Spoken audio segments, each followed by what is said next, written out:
皆様、本日はこちらのじゃがいも、こちらを使ってコロッケ作っていきたいと思います。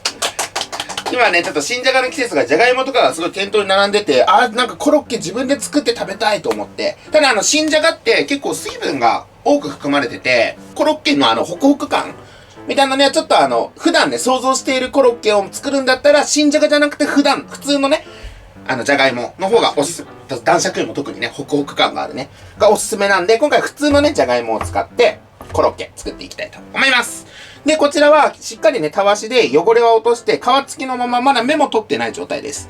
こちらをお水の状態の鍋に入れて、そこから茹でていきます。もうちょっと入れていきますね。で、沸騰した状態じゃなくて、お水の状態から茹で始めるのは、あんまりね、最初からグツグツに煮込んでるお湯からやっちゃうと、表面だけね、火が入っちゃって、結構崩れやすくなっちゃうんですよ。なんで、お水の状態から、ゆっくり時間をかけて、中まで均等に火を通していくのが、一番美味しくね、茹で上がる方法ですね。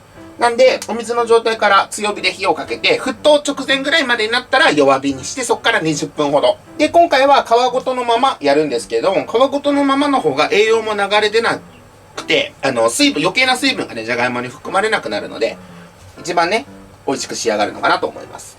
では、じゃがいもを入れてる間に、合わせるね、ひき肉とか玉ねぎとかそちら辺の準備をしようと思います。で、まず今回は、牛と豚の合いびきを 300g 用意しました。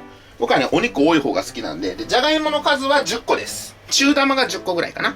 に対して、豚肉300と玉ねぎ1個分。今回新玉にしてます。新じゃがを使わなかった分ね、玉ねぎはね、新玉で柔らかく、甘みも強くって感じで。で、こちらをみじん切りにします。なんか、そう考えたら久しぶりにブンブンチョッパーでもよかったな。あんまり最近ブンブン使ってないもんね。ブンブンチョッパー使う？ブンブンチョッパー使おうかな。ブンブンチョッパーの出番。ブンブンチョッパーを待ってる視聴者さんのために。そう。では、ブンブンします。お久しぶりですね、ブンさん。で、量が一玉あるんで、半玉ずつぐらいでブンブンしますね。では、いきます。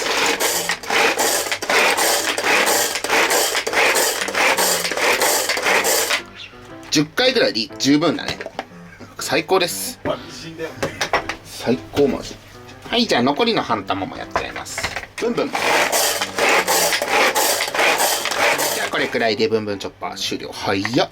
玉ねぎのカットが終了したので、火にかけていきます。で、これね、ひき肉だけ炒めて、玉ねぎだけ炒めて、みたいな感じで、玉ねぎをね、茶色くして甘みを出すとか、しっかりね、やる場合もあるんだけど、僕はもう、ひき肉炒めた後はそのまま流れで玉ねぎも一緒に炒めます。はい、じゃあ、バターを 10g。はい、バター 10g が溶けてきたら、ここにひき肉を300。もっと肉々しさを出したい場合はね、もっとお肉入れても大丈夫です。今回ちょっとじゃがいものコクとかもね、欲しかったんで。いい塩梅で。コロッケをね、大量に作って、揚げる前の状態をね、冷凍保存しておくのがね、一番いいよね。バッター液つけてもパン粉つけた状態で冷凍しとけば1ヶ月ぐらいは持つんでね。では、ひき肉に7、8割方火が入ったら、玉ねぎ。新玉なんでね、結構水分もたくさん入ってるんで、火通しつつね、余計な水分は飛ばしちゃいます。この段階でも肉の旨味とかもね、しっかり吸ってもらいます。で、火はもう強めの中火で。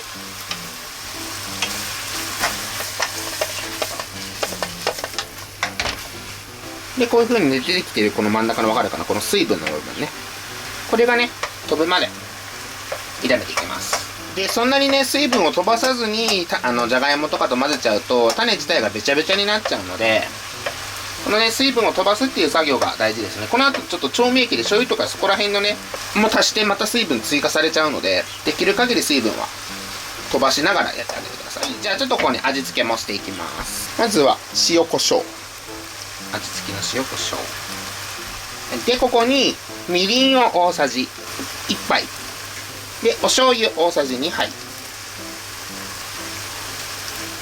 で、ここに三温糖大さじ1杯。まあ、お砂糖で大丈夫ですよ。で、ちょっとまあ、火は今弱火にして、そしてですよ、ここに最後、隠し味みたいな感じで、こちらの練乳。これでね、まろやかさとちょっとクリーミーさ、甘みもね、そうそう。この、なんだっけ、あれに入れたよね、昔。エビマヨとかに。ああ、入れたね。コクがすごいんで、こちら大さじ1杯入れます。なんで甘くなるとかじゃなくて、そうコクとかがすごく出て、美味しくなるんだよね。なんで、お砂糖とかの割合がね、結構少なめなんですけれども、この練乳で十分かなっていう。じゃあ、以上の材料を入れたら、火は強火。中火の強火ぐらいに戻して水分飛ばしてあげてください。でちょっとピリッとさせたいので、ここに黒胡椒入れます。あとまあ、ナツメグとか入れても大丈夫ですね、ここに。7、8割方水分が飛んだらこれで大丈夫なんで、火を止めて、ちょっと粗熱取っときます。まあ、少々の水分はあとはじゃがいもに吸ってもらうので。では、じゃがいもが一応ね、茹で上がって、箸もね、刺さるぐらいだったので、こちら、ちょっとお湯捨てて、熱々の状態で剥きます。で、じゃがいもは、キッチンペーパーとかで、熱いけどね、みんな気をつけてね、くるんで、こうやって、ギュッてやると、こんな感じで皮が剥けていくので、はい、こんな感じでキッチンペーパー使って、パッと、こうやって取っていけば。熱いすっごい熱い。オッケー。オッケーオッケーオッケー。はい、こんな感じで。皮はね、いい感じに剥けたら、ちょっとボウルに取って。残りもじゃあちょっとどんどん、もう一回あるね。いくよみんな。これね。ちょっと力入れたら、ほら、こんな感じで抜けるんで。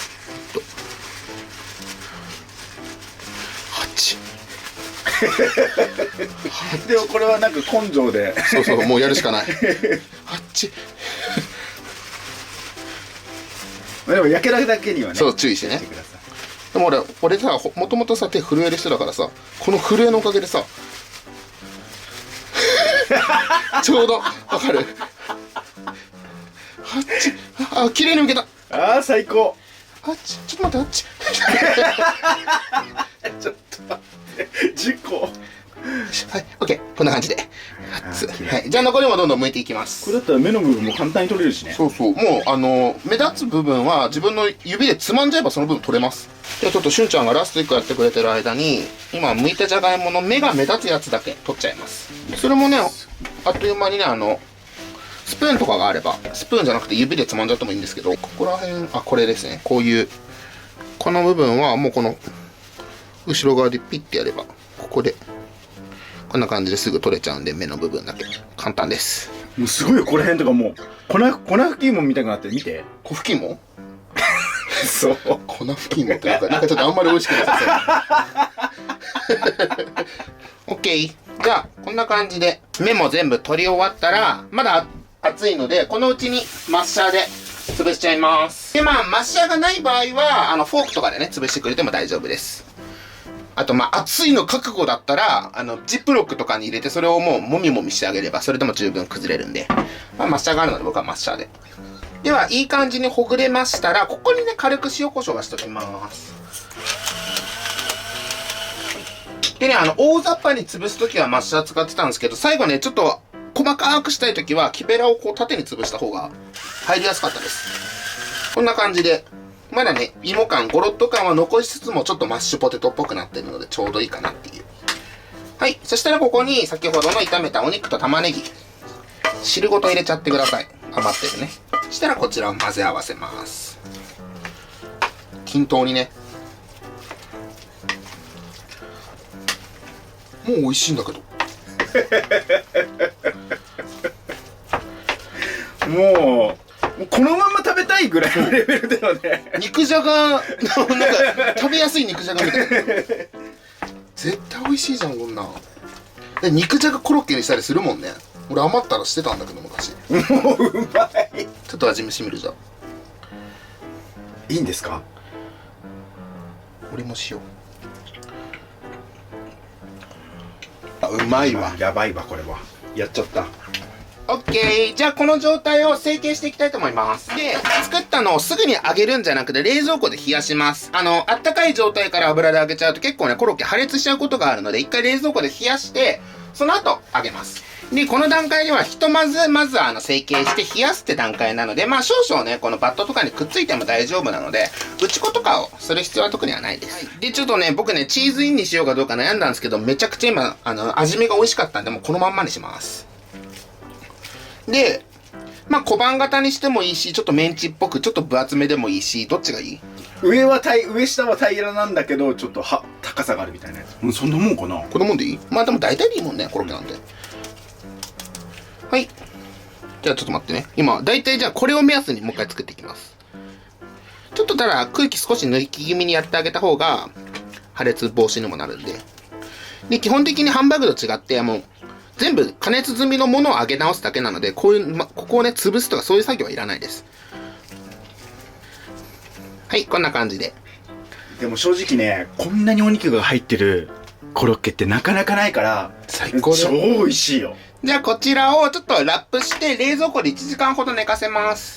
これでね、タレの温度を冷まして、であとはもうバッター液つけて、衣つけて揚げていくだけです。で、全部火は通ってるので、あとはサクサクにね、衣をするだけなので、じゃあ、こちらちょっと冷蔵庫で冷ましときます。こちら、1時間ほど冷蔵庫で冷ました種ですね。ができましたので、じゃあ衣とバッター液つけていきたいと思います。で、まずバッター液、お水50。大さじ2杯ほどですね。に卵1個。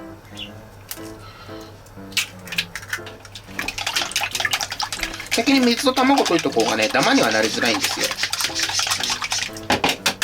はい、ここに小麦粉。小麦粉を約大さじ2杯。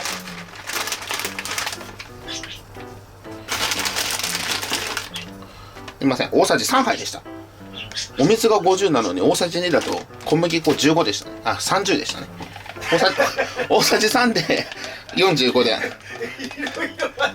15、30、結局いくつ？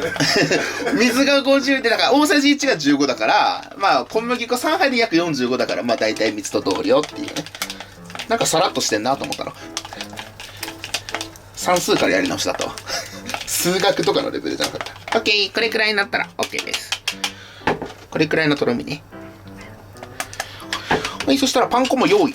はい、で、パン粉は今回生じゃなくてちょっと乾燥してるやつ。よく見るやつだと思います、スーパーとかで。これでいきます。たっぷりめに出しておいて。はい、じゃあ、衣つけていきます。いい感じにもう形もね、綺麗になっているので、じゃあ、バッター液をしっかり側面にもね、つけたら、で、これ片手でやった方がいいですね。バッター液とかつけるの片手でやって、で、もう片方の手でパン粉を汚れないようにね、こうやって、で、あとはパン粉を上に乗せていくと。軽く押さえないと。そう、ちょっとごめんね、手が邪魔なんだよね、これ。で、パン粉をつけたら、適度に押さえてあげて、じゃあこんな感じで、残りもバッター液とパン粉どんどんつけていきたいと思います。では、こんな感じで衣がしっかりついたら、冷凍する場合はこの状態で冷凍してください。で、あとはもう食べるときにまた揚げるだけみたいな感じで。では、揚げていきたいと思います。で、油の温度は160から170の温度で揚げていきますので、いきます。で、入れるとちょっと温度が下がると思うので、キープできるように頑張って。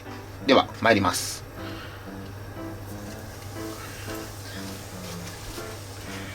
で、多分入れれても3つぐらいだと思うので、この大きさにしちゃうとね。で、衣が剥がれないように最初はあんまり触らないように。ただこの子立ったぞ。OK。はい、OK。で、あとはもう火は入ってるので、目安の時間としてはもうこの衣がね、カリッと仕上がれば大丈夫です。ただとりあえず、今回は5分ほどを目安にやろうかなと。多分これよりは短くなると思います。で、最初の45秒ぐらいはちょっとあんまり触らずに衣を落ち着かせてあげてください。いいね、170度キープできてます。でね、やっぱ薄いコロッケとかだったらね、フライパンとかに引いた油でできると思うんだけど、やっぱ大量の油の方が温度が一定なんでね、綺麗に上がると思います。だから今回みたいにね、分厚いやつだとこれくらいのやっぱフライヤーとかで揚げると思うんだけど、できれば多めの油で揚げた方が美味しく仕上がると思います。べちゃっちゃうよね、やっぱり温度が下がっちゃうとね。で、あとは適宜、もうだいぶね、衣は剥がれづらくはなってると思うので、コロコロ転がしてあげて、コロッケだけにね、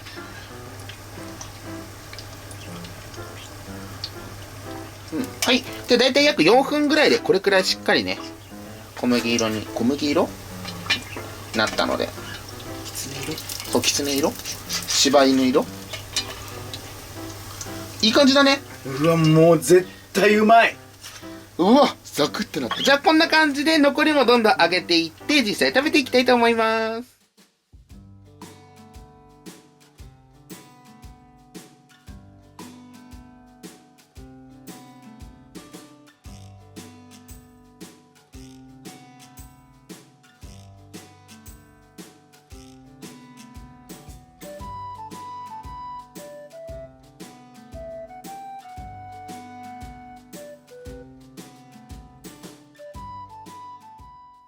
では早速実食していきたいと思います。いただきます。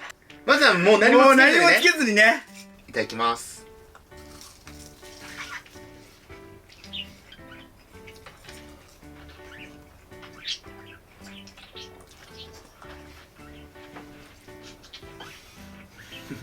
うわ、何もつけなくてもめちゃくちゃうまい。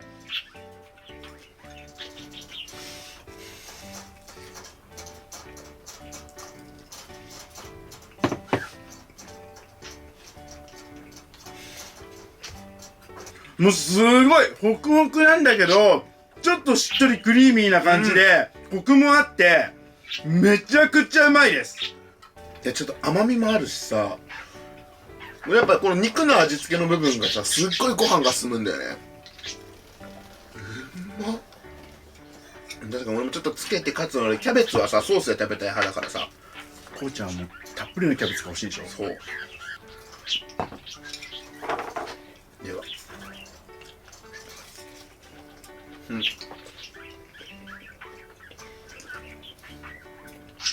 よいしょ。まっ。正直このレベルのコロッケはマジでなかなか食べれないと思う。本当にこれをもし売ってるっていうお店があるんだったら即買いに行くレベルでめちゃくちゃうまいです。なんなんだろうな、このおうちコロッケの美味しさ。やばいね。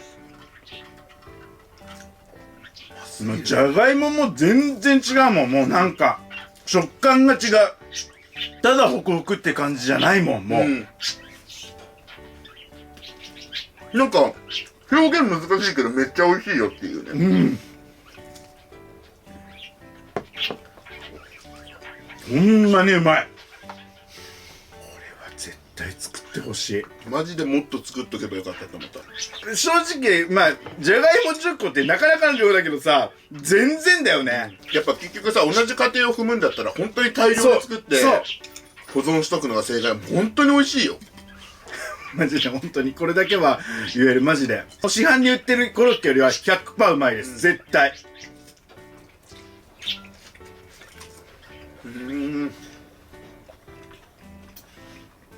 キャベツと一緒にコロッケ食べた？もうやばい。これはすごい。ほんまにうまいわ。でさ、これ結局揚げちゃったけど食べきれなかったってなったらさ、ちょっと変になったのはさ、パンに挟むとうまいよね、コロッケサンド。マジでこのソースつけなくても全然ご飯が進む味付け。それマジでこのキャベツにかけたソースね、ちょっと残りぐらいで十分ぐらい。うまい。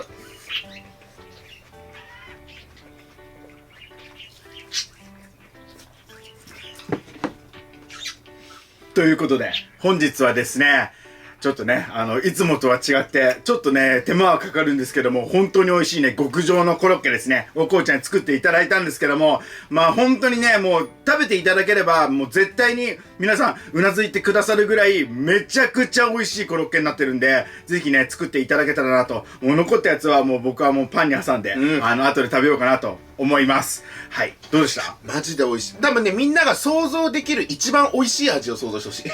あ、そうだね。そういう味コロッケのもう最上級。そうそうそうそうコロッケの最上級を想像して食べていただければもう、ああ、納得だなって。だから、こんだけの時間かかってるけど、もうそれ以上の満足感もあるし、何より今回僕たちはね、たくさん食べるんで、1回で食べ終わっちゃってるんですけど、多分、普通のご家庭で食べるんだったら4人で食べても、多分、2食分ぐらいは全然あるぐらい、大量にね、作ってある、レシピなんで、それよりもいっぱい作ってね、そうそうそう冷凍して保存すれば、いつでもね、揚げてお弁当とかにも入れられるんで、それでね、普通にね、お店で売ってるよりも、すっごく美味しいコロッケ作れるんで、ぜひ皆さんね、作っていただけたらなと思います。はい。